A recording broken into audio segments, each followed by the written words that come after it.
Hi there! Mika just announced that Daiyan will be the next limited character, following in Macchiato's footsteps in about a week from making this video. After the positive reception of my review of Macchiato's skill set before her release, I'm continuing this newfound tradition by doing the same for Daiyan. In this video I'll be reviewing Daiyan's kit, rotation and team synergies, as well as discussing her strengths and weaknesses, so you can make an informed decision about whether she's worth your investment. To demonstrate her gameplay and mechanics, I'll be using CN footage from Snow's channel. Be sure to check out the link to his video in the description. A more comprehensive character guide covering her equipment keys and upgrades will follow after her release. For now, this video is intended to serve as a preview to help you better understand Daiyan's potential value for your account. Without further ado, let's get started. Daiyan is a physical single-target DPS character of the Vanguard class. She currently boasts the highest mobility in the game thanks to her impressive tile range and the additional movement she gains after an attack. Her main mechanic revolves around a stacking buff called Tuning. Tuning is similar to Totoro's Light Spike, providing 3% critical rate and critical damage per stack, up to a maximum of 10 stacks. However, all of her abilities rely on a specific number of tuning stacks to function, making her gameplay heavily focused on accumulating and spending these stacks effectively. I'll now jump into the gameplay to demonstrate this mechanic and her abilities in detail. Here, you can see her signature folding fan icon representing the tuning buff. Daiyan gains 1 stack through her passive at the start of every turn. She begins the battle by using her second skill, a self buff that applies 3 stacks of tuning and extra command. Remember, extra command is the same effect as Sharkre's ultimate, where you cannot move but can attack within the same turn. This skill is her best option to quickly start stacking tuning, however it comes at the high price of 4 confectance points. The yellow icon signifies an additional buff called Pitch Perfect, which will apply to her next attack. With this, she deals extra stability damage for each tuning stack she possesses. This is the first effect we see that heavily depends on her stack count. Next, she uses her first skill, but before the attack, multiple other things happen, which we'll go over step by step. Before her attack, Daiyan gains an additional tuning stack, bringing her total to 5. This extra stack is from one of her fixed keys, which grants a stack when she actively attacks an enemy slower than her, essentially every enemy in the game. Looking at the boss, you'll notice the effect of her Pitch Perfect buff, which immediately reduces its stability gauge by 5, corresponding to her tuning stack count. This effect occurs after gaining the additional tuning stack, but before the actual attack damage is dealt. Daiyan also gains a 20% damage buff to her next attack. This buff comes from her passive, but is only activated if she has at least 4 tuning stacks. Now let's examine the actual attack. It reduces the boss's stability gauge further. 2 points from the skill itself and another 2 from exploiting the weapon weakness. In total, this attack reduces the boss's stability gauge by 9. The first skill also removes a buff from the target, although this boss has none. With the corresponding fixed key equipped, she can strip multiple buffs based on the number of tuning stacks she has.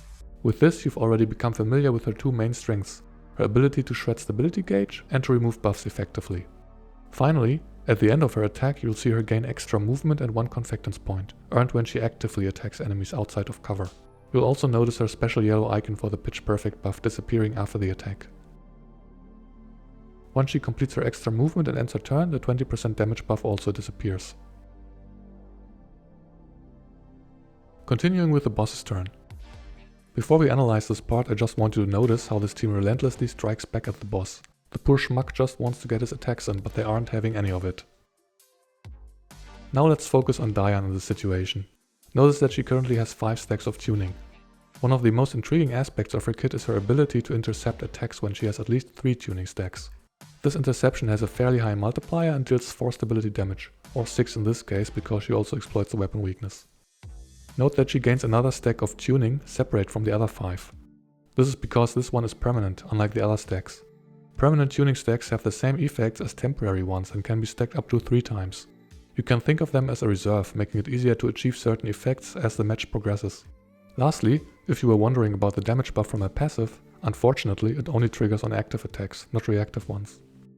Now let's revisit the first part.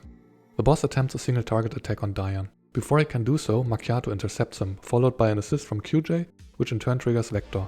Daiyan then intercepts independently of Macchiato, meaning there is no interaction between the two, but both intercepts act as triggers for QJ's assist.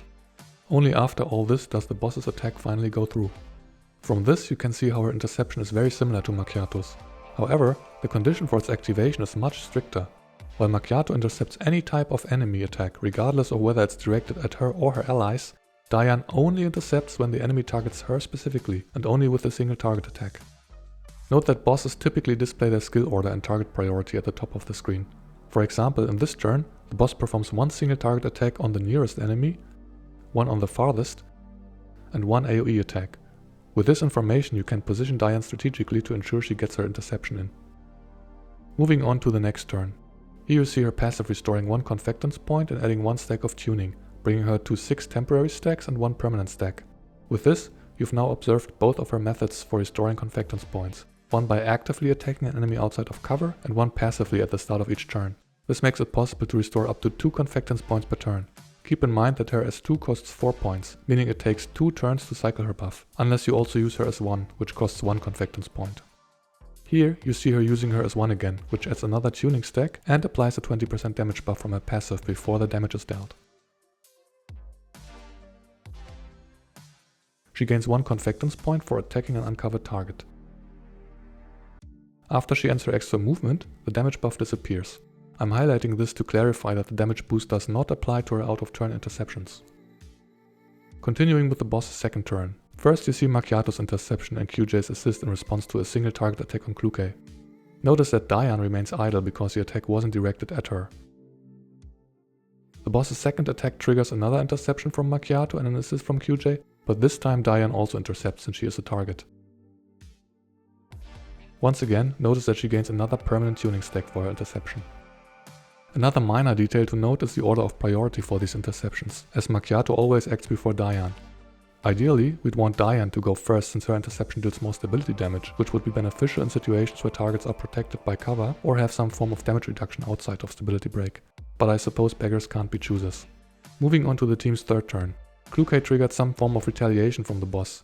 I wanted to highlight this part to show the dramatic difference between Macchiato's and Daiyan's interceptions. Because Macchiato's at least V2, she intercepts all 3 attacks from the boss, triggering a whole round of assists. In contrast, Daiyan remains completely inactive in the back, as if none of this concerns her. Sadly, none of her upgrades will fix this issue, unless Mika releases a mod key to address it. Now that it's Daiyan's turn, you get to see her ultimate. We are currently at 8 temporary stacks and 2 permanent stacks of tuning.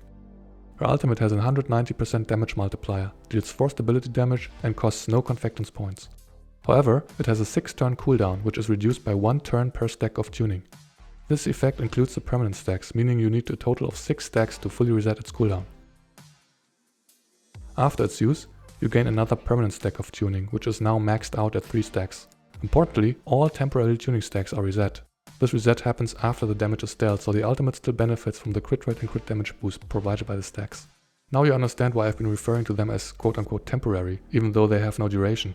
Keep in mind that the ultimate doesn't just subtract the stacks needed to lower its cooldown, it completely removes all temporary stacks. Due to this significant downside, her gameplay heavily revolves around managing her tuning stack economy. For the boss's next turn, you can see one advantage of Daiyan's interception. She can use it without any downtime, as long as she has at least 3 tuning stacks. In contrast, Macchiato's alert lasts for 2 turns but has an extra turn of cooldown. Daiyan's interception also has a higher multiplier and deals more stability damage than Macchiato's. Whether or not Daiyan falls behind depends on the number of enemy attacks. This boss attacks 2 to 3 times per turn, so for the majority of the fight, Macchiato ends up putting in more work. As an aside, note that Daiyan cannot gain any more permanent tuning stacks unless she is at V3, in which case the cap increases to 6. Moving on to the 4th turn. The tuning stacking begins anew. With her passive granting 1 stack and her S2 providing another 3, she is now back at 4 temporary stacks. She also gains a pitch perfect buff for her next attack, which will deal an additional 7 plus 1 stability damage. However, in this case the boss is already in stability break. Using her ultimate, she gains another stack of tuning and a 20% damage buff for the attack. Afterward, the temporary stacks are reset, while the permanent stacks remain capped. With a total of 8 tuning stacks, the ultimate cooldown is completely reset. If she hadn't used her S2 beforehand, she would have been at 5 stacks, so the ultimate would have entered a 1-turn cooldown. Continuing with the next turn, her actions repeat the previous pattern. First, she uses her S2 to regain tuning stacks and, this time, to benefit from pitch perfect as the boss's stability gauge is restored. Since the ultimate is available again this turn, she uses it for a total of 12 stability damage. While this may not be crucial for this particular boss, it's worth noting that in other scenarios, enemies could lose their cover protection entirely with just this one attack. Her turn concludes by resetting her tuning stacks, gaining 1 confectance point and utilizing her extra movement. Note that with her V3, your permanent tuning would now be capped at 6 stacks. From here the boss's turns proceed in much the same way as before.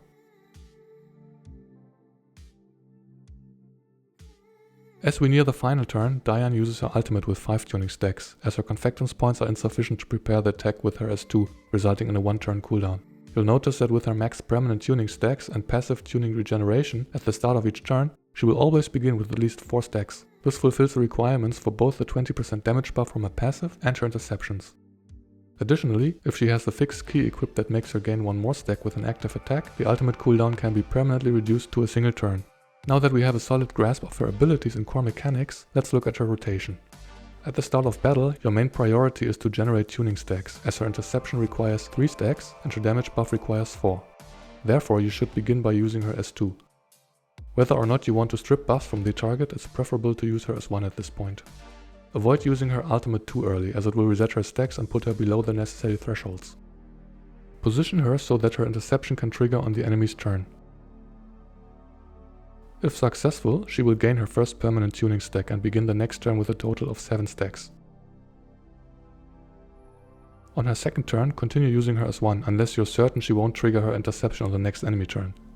In that case, using her ultimate is fine, as it would grant her a second permanent tuning stack and deal more damage. With her next interception, she has 2 permanent tuning stacks.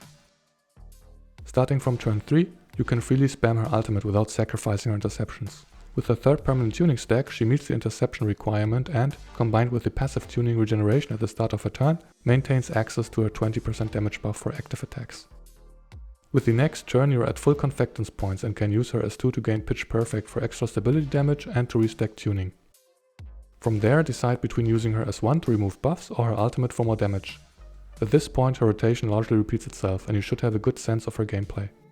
Keep in mind that frequent use of her S1 affects her confectance points economy, while her ultimate puts pressure on her tuning stacks, which reduces her stability damage. When fully stacked, pitch perfect reduces the target stability by 13, with the prior use of the ultimate only by 8. With that, it's time to conclude the gameplay section of this video and discuss the value Daiyan brings to your account. Daiyan carves out a niche for herself with her exceptional buff removal. Her S1 has no cooldown and with max tuning stacks can remove up to 5 buffs from her target each turn. Additionally, she contributes significant stability damage through her pitch perfect buff. However, this utility is somewhat limited by the high confectance points cost of her S2. Since she regenerates only 2 confectance points per turn, you can activate pitch perfect at most every other turn, and only if you forego her buff removal. Her interception works well in teams that center around assist attacks, especially when paired with a powerhouse like QJ. One major issue, however, is the strict requirement for activating her interception. Her kit forces you to put her in harm's way, yet she lacks defensive buffs and is relatively squishy. Comparing her to Macchiato, it feels like a first generation doll versus a second generation one. For context, Daiyan was the first limited character released on the CN version of the game, while Macchiato followed several months later. It seems the developers learned from their design mistakes during that period. That said, Daiyan hasn't yet received a mod key to buff her. It's possible the developers are still deciding how to improve her and the physical typing more broadly. On the bright side, her upgrades aren't necessary. They mainly improve her ability to stack tuning or increase the maximum stack limit, but her core functionality remains unchanged from V0 to V6. If you value variety, she performs well even at V0. In terms of synergies, I believe this gameplay showcase demonstrated how the team deviated from the typical elemental lineups, instead combining characters based on their out-of-turn interactions. Daiyan fits well into this archetype. With her buff removal and stability shred, she is versatile enough to slot into many teams. However, her utility makes her an optimal pick only for specific fights, particularly boss battles where enemies frequently apply removable buffs. For most content, you can manage without her. One common and somewhat unreasonable critique is her being a physical character. While it's true that elemental exploits slightly increase both skill and stability damage, a character's kit can be balanced with adjustments for these numbers. Furthermore, there's currently no meta-physical team centered around specific buffs and debuffs, unlike elemental teams. However, Mika's recent release with Faye, a physical character designed to enhance physical team synergies, shows potential. Faye's debuff increases enemies' physical damage taken by 30%, hinting that the physical team could receive significant improvements, much like how the Hydro team was revamped in a single patch. That said, pulling a character based on potential future value isn't advisable. Limited characters have regular reruns, so if you're not convinced by Daiyan's current utility, you can simply lean back and save for better days. And with that, we've reached the end of this video. I hope this deep dive into Daiyan's kit has been helpful and has prepared you for the decision to pull or skip her. I'd love to hear your thoughts. Will you be pulling for her, skipping her, or are you looking forward to another character? And please don't say Kluke, we all want her. In any case, I thank you so much for watching. See you next time.